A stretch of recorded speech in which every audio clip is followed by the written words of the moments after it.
안녕하세요. 트레이딩룸의 카도입니다. 어제 소액의 꿈님을 만났어요. 그래서 이제 식사를 하면서 좀 이 얘기 저 얘기를 했는데, 사실 저보다는 소액의 꿈님이 단타적인 관점에서는 훨씬 더 매매를 잘 하시는 분이에요. 근데 이야기를 하다 보니까 이제 소액의 꿈님한테 제가 어떤 종목을 이제 추천해 줄 때가 있거든요. 그래서 그런 종목들이 중장기적으로 올라가는 걸 보면서, 아, 소액의 꿈님 입장에서도 어떻게 하면 저런 종목들을 찍어내지? 그 설명을 듣고 나면은 이해가 되는데, 설명을 듣기 전까지 그런 종목들이 왜 올라갈 거라고 예측이 되는지나 찾는 방법이나 이런 거에 대해서 좀 이해가 안 된다 그러시더라고요. 그래서 제가 어떻게 종목을 찾는지 이야기를 좀 하려고 하는데요.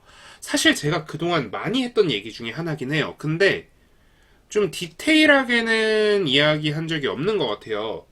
그래서 좀 간단하게만 좀 설명을 드릴게요. 자, 일단 제가 찾는 종목들은요, 크게 두 부류로 나뉩니다. 일단 기준은 있어요. 거래 대금입니다. 그러니까 거래 대금이 터져야 돼요. 일단 거래 대금이 무조건 터지긴 터져야 됩니다.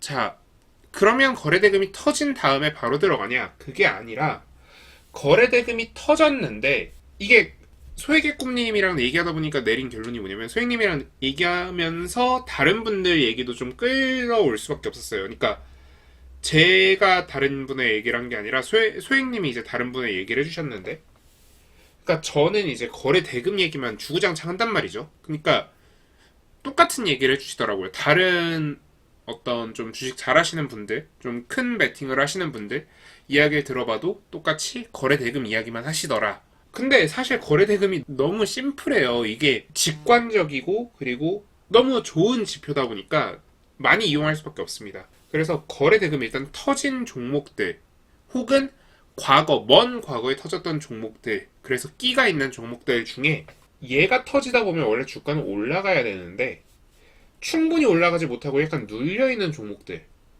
위에서 뭔가 막고 있는 듯한 힘을 억누르고 있는 듯한 그런 종목들이 밑에 있는 종목들을 좀 찾습니다. 자, 그래서 이 밑에 있는 종목들을요, 이제 여기서 이제 갈리는 거예요. 이슈가 있는 거, 없는 거. 자, 이슈가 있는 거는 뭐냐면요, 왜 올라가는지 알잖아요. 자, 거래대금이 터졌어요. 근데 눌려 있었어요. 제대로 안 올라갔어요. 그 상태에서 거래대금이 빠집니다. 그럼 주가가 어떻게 되죠? 당연히 빠집니다. 자, 그 상태에서 언제든 이슈가 터질 거라는 걸 알고 있기 때문에 이런 건 안심하고 들어갈 수 있는 거의 뭐 확정적인 스윙 종목이라고 할 수 있어요. 자, 제가 스윙을 좋아하는 이유는 이겁니다. 안심할 수 있잖아요. 물론 거래대금이 터지고 있는 자리에서 매매를 하는 것도 승률이 높을 수 있어요. 근데 이건 단기적인 승률이 높은 거죠. 하지만 장기적으로 승률을 계속 높게 가져가기 위해서는 이런 종목들이 매매하기가 굉장히 편하죠. 자, 그런데 이슈가 없는 애들이 있어요. 예를 들어 최근에 뭐 다물 멀티미디어, 이런 애들 이슈를 몰라요. 그런데 약간 낌새가 수상하다라는 거죠. 자, 이런 친구들은요, 꼭 하락이 한번 나옵니다. 근데 하락이 나올 때요, 재미있게도 올릴 때 그 힘이라는 걸 느꼈다고 했잖아요. 그 올라갈 때 힘이 억눌려 있던 것처럼 하락할 때도 힘을 억눌러서 하락을 해요. 그러니까 얘가 하한가 가야 될 차트 위치나 하한가 가야 될 거래대금의 크기, 힘, 이런 것들이 느껴져도 하한가를 안 간다는 거예요. 대신 어느 정도 지켜주더라라는 겁니다. 결국 뭐냐면 얘는 이제 사실 잘 몰라요. 왜? 이슈가 없고 우리가 모르는데 어떻게 예측하겠어요. 대신 이 친구들은 힘이 잘 억눌려 있고 뭔지 모르니까 새로운 재료가 튀어나올 가능성이 높다라는 거죠. 자, 그럼 얘네들은 큰 움직임 가능성이 높아요.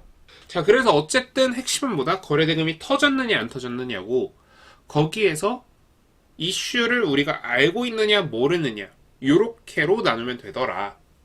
자, 그럼 이걸로 단타 칠 수 있지 않느냐? 단타 칠 수 있죠. 근데 이걸 생각을 해보시면 될 것 같아요.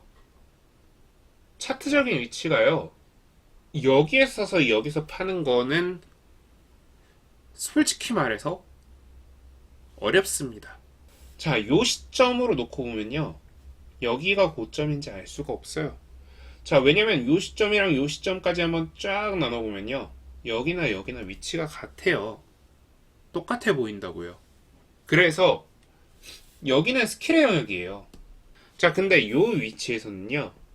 여기나 여기나 같아 보일 수 있어요. 근데 일단 여기랑 여기랑 완전히 다를 수밖에 없는 게 거래 대금 때문에 그렇고요. 왜? 여기 기준이 있으니까. 그리고 실제로 이걸 구분을 못한다고 해도 어쨌든 최종점은 여기인 게 같아요. 여기서 흘러내려 봐야 올라가기 직전 자리예요. 제가 이런 걸 손익비가 좋다고 했었는데 이런 손익비 좋은 자리에서 매매를 하시는 게 도움이 된다라는 말씀 드리면서 오늘 이야기 마무리하도록 하겠습니다. 네, 지금까지 트레이딩룸의 카도였고요. 오늘 영상 도움되셨다면 구독, 좋아요 부탁드립니다. 감사합니다.